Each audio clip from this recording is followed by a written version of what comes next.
Thank you so much for having me back here to share with you some music and to share with you some stories and some inspiring things from Burman University. I want to thank Pastor Gotso and Pastor Greaves for inviting me here today and allowing me to have this time with you.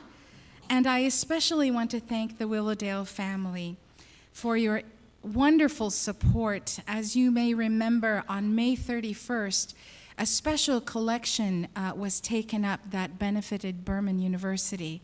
And I just want to say thank you so much from all of us at the university for your generosity, for your giving.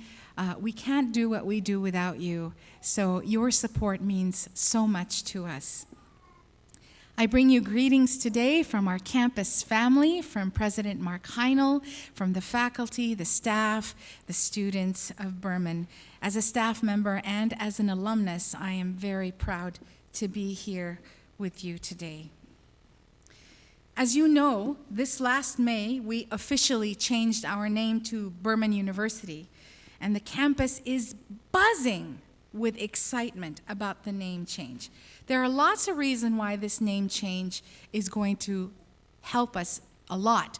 But one of those reasons is because our students' degrees, those people who graduate from our university, will no longer have their degrees questioned.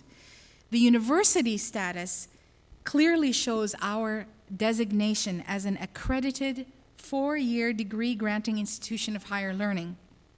This will greatly benefit our graduates as they seek employment, as they seek graduate work, internships. I myself received a rejection letter from the University of Ottawa back in 2003 because they said they didn't recognize certificates from colleges. You remember the name Canadian University College. And even though the university sent them a letter, they still would not reverse their decision. Our campus family is also extremely proud of the Burman name. You may or may not know the story of the Burmans, so I'm happy to share it with you. The Burman name comes from two individuals, Charles and Leona Burman, who were the founders of the Canvasser School back in 1906. The Canvasser School later became Alberta Industrial Academy, then Canadian Junior College, Canadian Union College, and lastly, Canadian University College. Charles and Leona Burman represent everything our institution stands for: vision, determination, and an unwavering commitment to serving God and the human family. With just $36 in his pockets and with 17 other people, mostly students, Charles and Leona, who cooked for the crew, went into the forest and they chopped down 1,700 logs to build the academy.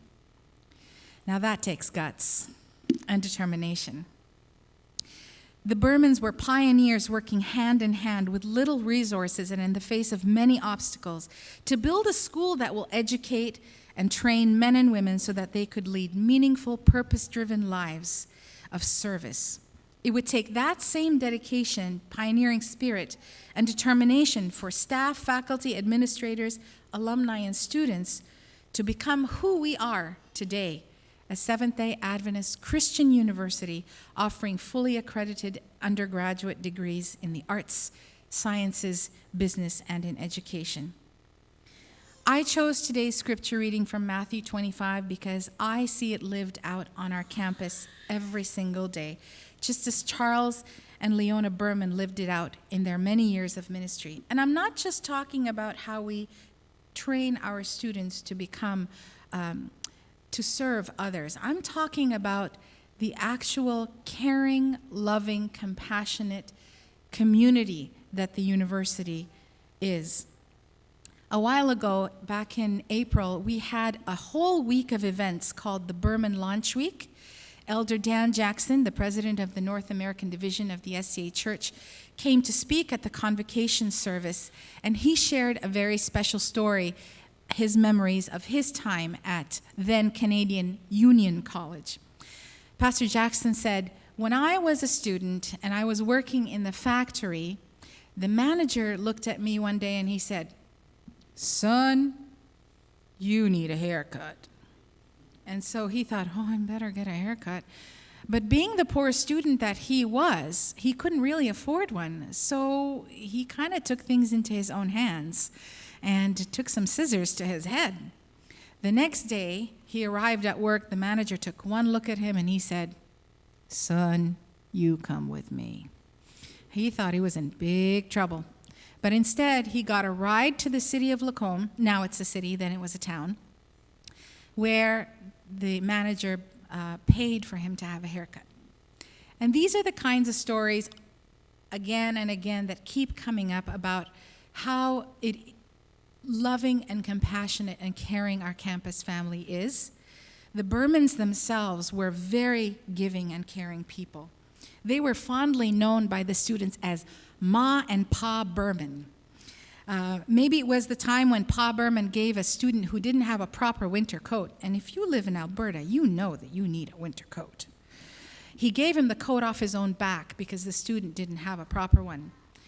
Another time, Ma and Pa Berman bought another student a pair of shoes because the ones they were wearing were really worn out and were letting in a lot of snow and wetness. So that's the kind of thing that happens on our campus on a daily basis. And I know there are a few students and a few graduates here who can attest to that. So, what am I trying to say, you may ask? Am I suggesting that people who attend public universities can't learn love and compassion for other people? That they can't serve and minister where they are or make a difference in this world? I'm not suggesting that at all. People can learn compassion, love, and how to make a difference wherever they are. Then why does it matter if a student attends a Christian university or a public one? Well, I'd like to suggest that the difference between the two is in the focus. Now, before I get into this next part, I should tell you, I consider myself a Torontonian still.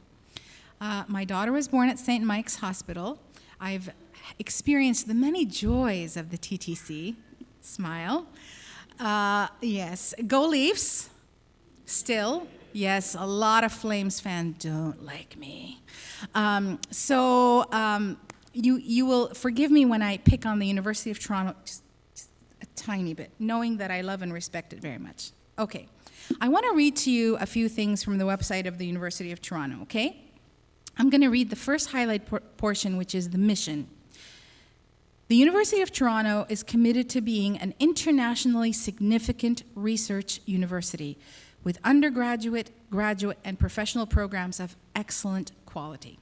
Underneath it, it says, Purpose of the University. The University of Toronto is dedicated to fostering an academic community in which the learning and scholarship of every member may flourish with vigilant protection for individual human rights and a resolute commitment to the principles of equal opportunity, equity, and justice. So what's wrong with that? Isn't that a noble goal? It most certainly is. It's a noble goal that places importance on our individual human rights. The U of T's website further states, quote, the most crucial of all human rights are the rights of freedom of speech, academic freedom, and freedom of research, end quote. I think that this is a noble pursuit, one that is not mutually exclusive with the message of compassion, love, and serving. However, I would much rather attend and send my child to a university that first teaches the philosophy taught in Matthew 25, that our greatest duty, our greatest calling, our greatest accomplishment is to take care of each other, the entire human family, all the children of God. Elder Dan Jackson, in his talk at Burman University, said this, it's not merely the intellectual embracing of a body of cutting-edge information that holds primary significance to this institution.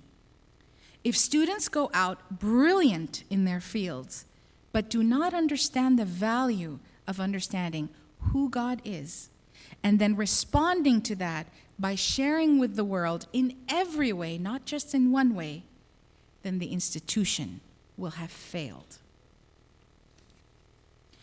You see, universities and colleges such as the University of Toronto, wonderful as they are, proud of them as we are, follow the noble goal of pursuing excellence, of attaining enlightenment and self-fulfillment, of being the best you can be, right?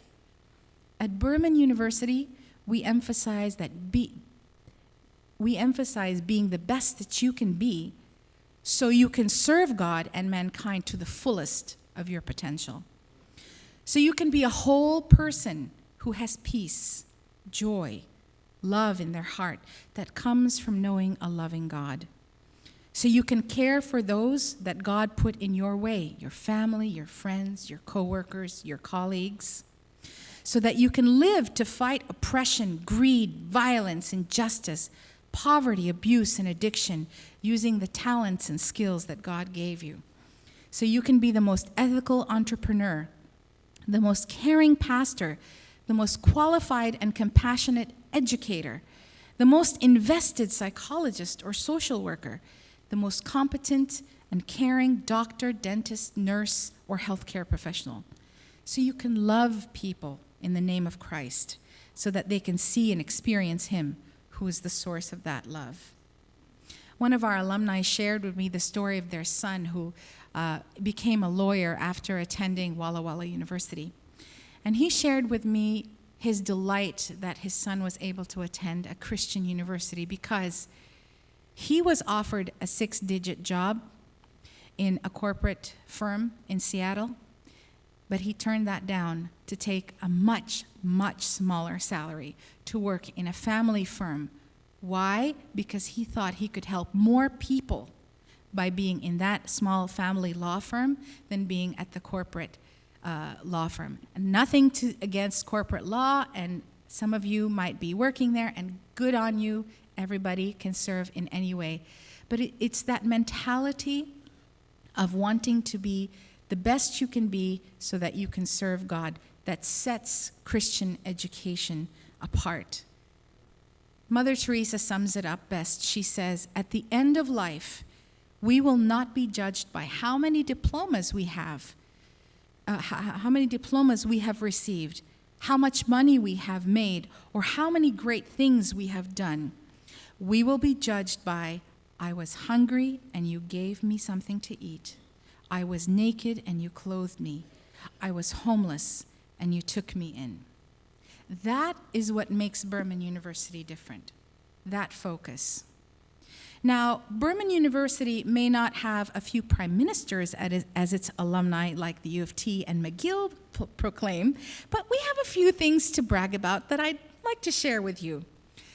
Here are a couple of alumni. That's Dr. Howard Gimble. He's an ophthalmologist and a pioneer in outpatient cataract and refractive eye surgery. And Eric Raja, who's the co-founder of A Better World. I think you may have heard of A Better World. They were both awarded the Alberta Order of Excellence. So we're very proud of their contributions and their awards. This is a very wonderful story. Alumnus Azalea Lendorf.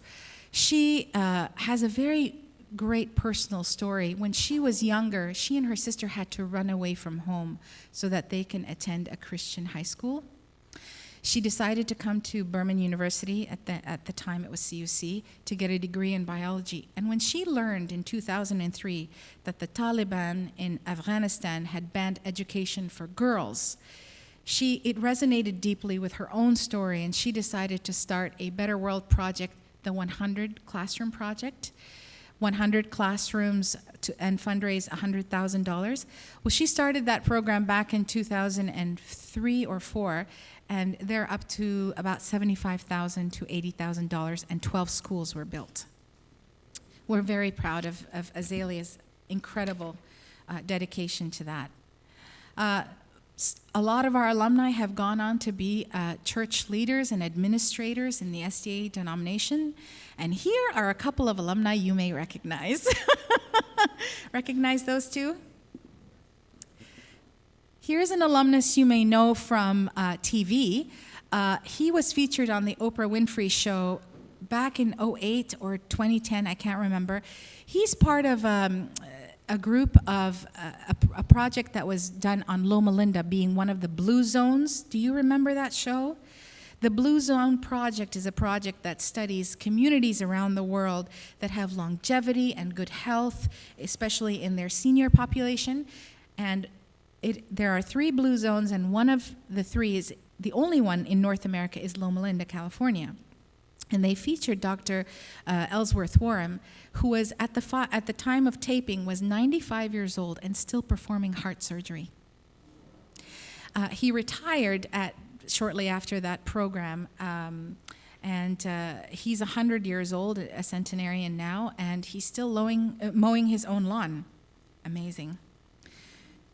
Little known fact, you may not have known this, the first PC-based card catalog in all of Western Canada came from Canadian Union College. Before U of A, University of Alberta, before University of Calgary or University of British Columbia, we had the first PC-based card catalog.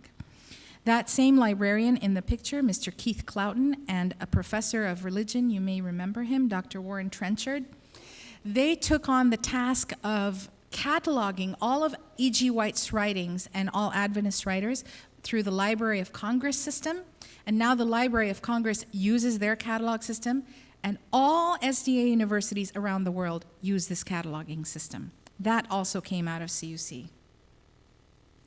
Berman University boasts a 90% acceptance rate to Loma Linda Medical and Dental School. This has now been going on for 5 years in a row, and you have one of your church members, 2 of your church members, they were here earlier, Ryan Hollis and Gladvin, I can never say your last name. Thank you. I will get it. I will get it. They're going to go to medical and dental school in the fall. We have an incredible English program. The English program that we have at Berman University rivals only the honors English program at University of Calgary.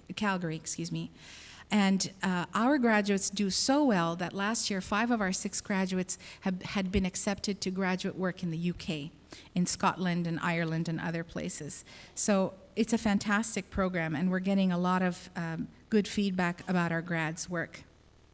What you're looking at here is a photo of 200 faculty, staff, but mostly students who go out every year into the city of Lacombe for Service Day Lacombe. You guys, Chris, have you been to Service Day?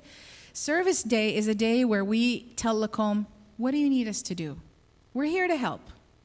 So they have us picking trash off trails and picking trash off the highway and painting garbage cans and going to seniors' homes and taking the leaves out of the eaves troughs, and anything they need done, we do it for them. And this ministry is organized by our campus ministries team. Now, our campus ministries team at little old Berman University has 24 people in it. Most of them are students, 22 of them are students, and then they have 2 chaplains. When they went to the North American Division's Campus Ministries Convention, they took all 24 with them. Loma Linda, Walla Walla, Southern, each had 8. So we have a large campus ministries team that is led, organized by students, and the students do a fantastic job with that. Well, I've talked a lot about Berman University and talked a lot about its accomplishments, but I'm not necessarily here to brag, although I like to brag a little bit because I'm very proud. I'm here to tell you that God is working in the lives and through the lives of our students. And the only thing I want to boast about is how God has been good to us and how He is changing me, our faculty, our staff, our students to look more and more like Him each day. There is another thing that Berman University does really, really well, and that's partly because of its small size. It's the fact that we have such a culture of leadership skills on our campus. We really give every student a chance to shine. a chance to hone their skills in whatever area they are given talents in. You know, most universities, you don't get that opportunity. Only the people at the very top with the excellent grades that are ridiculously talented get that opportunity. But at Burman University, we are small enough that every student can find something he or she is good at and can really apply themselves. I speak from experience. You know, I have a degree in music, and because of my time at Burman working on my voice, I was able to sing in Carnegie Hall. I was able to tour all of the US and Canada. I've been to Hawaii twice. It's ridiculous. I was able to be part of that singing group, Into the Light, that sometimes comes, the quartet. And we actually sang at the GC when it was here in Toronto in front of 50,000 people. It was incredible. You don't get those opportunities at the big university because you really have to be the cream of the crop to get the big chances. But I'm really thankful for my Burman University education. But I don't want you to take my word for it. I'm going to show you now a short 3-minute video of other students and other alumni talking about their Burman University experience.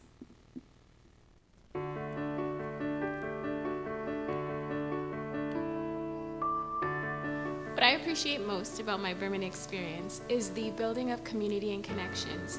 It's being surrounded by diverse talents and experiences that create a unique sense of community. It's the faculty, the staff, who inspire us to not only strive, but to serve. Is Burman University a perfect place? No, it's not. But is it a place where you can grow? Yeah, for sure, absolutely. I know that's what happened for me here at Burman. It's allowed me to grow in so many ways, especially spiritually. I've benefited from sharing my faith with others and sharing their faith with me as well. So many opportunities for that to be involved in Sabbath school and outreach, opportunities to serve in the community, and other things as well, such as sports and music, and so it's a great place. What I've appreciated most about this campus is how caring and supportive it's been. Through my role as editor of the school newspaper, I received emails from faculty and staff throughout the year with encouraging words. One of the most standout moments of the year for me was when I came into the office and our computer was covered in sticky notes from our student association, telling us how awesome we were and that they loved the job that we were doing. I'm so thankful that I'm able to pursue my interests in a campus that is so caring and supportive.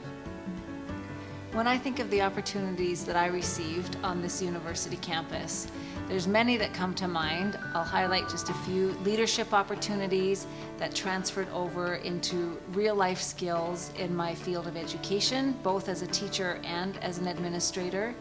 The opportunities learned in the classroom where the highest quality of education was received, and then the opportunity of lifelong friendships.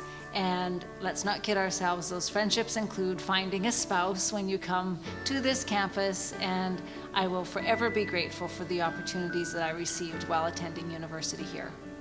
And for me, I came here as a young 18-year-old naive student, had never experienced Christian education before, really didn't know what to expect, and first and foremost found a safe environment where I could develop my Christianity, grow closer to God, develop lifelong friendships that I treasure to this day, and gain a first-class education that has stayed with me to my present career as a lawyer. I can't recommend coming here strongly enough, and I can't express my gratitude enough.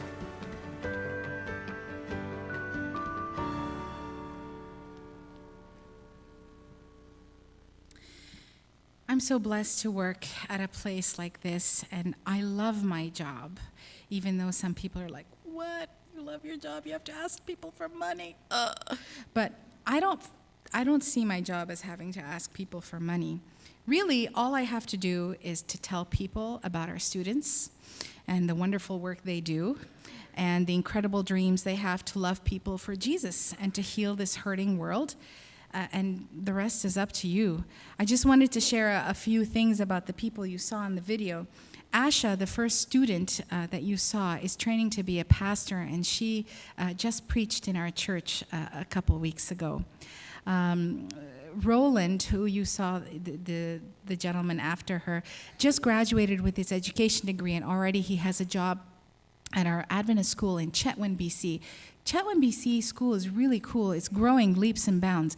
90% of it is non-Adventist. So it's such a fantastic school providing an essential service for that area. The third person you saw, you may recognize, and I recognize some people here related to Rebecca. Rebecca Morris is an English major at our school, and she is an incredible artist. She had one of her drawings featured as the cover for the Collegiate Sabbath School Quarterly last year. And she also designed these. She designed them in totes and mugs and iPhone covers. It says, "A city that loves cannot be sunk by hate, Charleston Strong." Rebecca designed these as a fundraiser for the families of the horrible incident in Charleston, South Carolina. And all the proceeds from her fundraising will go to the funerary expenses for the families. And the last couple you saw, Rhanda and Lonnie Ziakris. Rhonda is a teacher with PACES, but she's also a project manager with A Better World. She manages a project called Neighbors, and Neighbors is a project that focuses on serving central Alberta.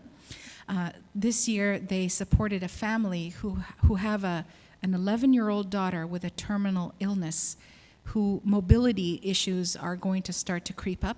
So the Neighbors project completely paid for and actually did all the renovations in the home to make it accessible to their daughter and to make her last time with the family a more enjoyable one. And Lonnie is a lawyer by trade, but he's also the president of our Alumni Association, and you may see his picture if you get the Canadian Campus magazine. Well, I am so pleased to be able to speak with you today about our students and about Burman University and the blessing that it has been to my life and to many others. I'm curious to see how many alumni we have here today. Can you raise your hand if you're an alumnus? Excellent. Praise God. Wonderful. I'd love to see more hands. So, what can you do? What can you do to support the dreams and the desires of the hearts of these students to serve God and to be his hands and his feet? You can pray for Burman University. We desperately need your prayers because as a complicated family on our campus, we have our problems. So we appreciate your prayers with our problems and just lifting us up every day. You can tell young people about Burman University. There are plenty of people that go there now and that are graduated that you can speak to. You can check out our website. You can arrange a campus visit, which we subsidize. We have an incredible scholarship program so that a Christian education is no longer an expensive thing. It's affordable because of all the scholarships that we offer. And the last thing you can do to support our students is consider becoming a regular supporter.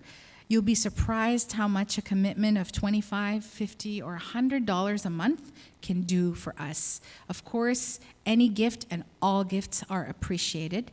Thank you already for your support. You help us do things like attract students, retain and attract new professors, keep our campus beautiful. So thank you for all that you already do for us.